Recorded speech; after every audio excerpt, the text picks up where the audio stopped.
আমি ট্যুরে যাই, আমার এক বড় ভাই আছে, পিন্টু ভাই। উনি হাতে কলমে আমাকে গাঁজা খাওয়া শিখাইছে। জয় গুরু পিন্টু। হ্যাঁ, পিন্টু ভাই, আমরা বাসে 10:30টার সময় উঠছি নাইট কোচে। জি। বাসে উঠার সময় পিন্টু ভাই জানে না কই যাব, ভাই তো পিনিকে মানে কি? জানে না। 12:30 পৌনে 1টা বেজে গেছে, যখন দরজা টরজা সব লক, এখন আর বাস খুলবে না, তখন পিন্টু ভাইকে আমি হিসু করবো। ড্রাইভারকে কই তুই থাম, আমি এখানে মুতুম। ড্রাইভারকে সম্ভব না, বোতল দিলাম পিন্টু ভাই। এখন অন্ধকার, ভাই তো পিনিক, বোতলে খুঁজে পায় না। আমাদের তখন নোকিয়া সেট, সব আলো দিয়ে এভাবে লাইট দিয়ে রাখছি।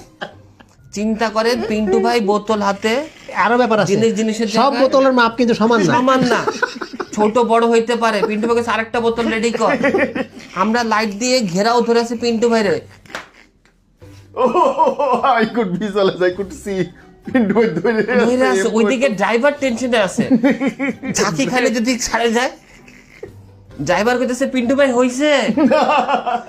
আমি এগুলি বউরে কি কমো, আমি গার্লফ্রেন্ডে ফোন দিয়ে কি কমো, পিন্টু ভাই মুততেছে।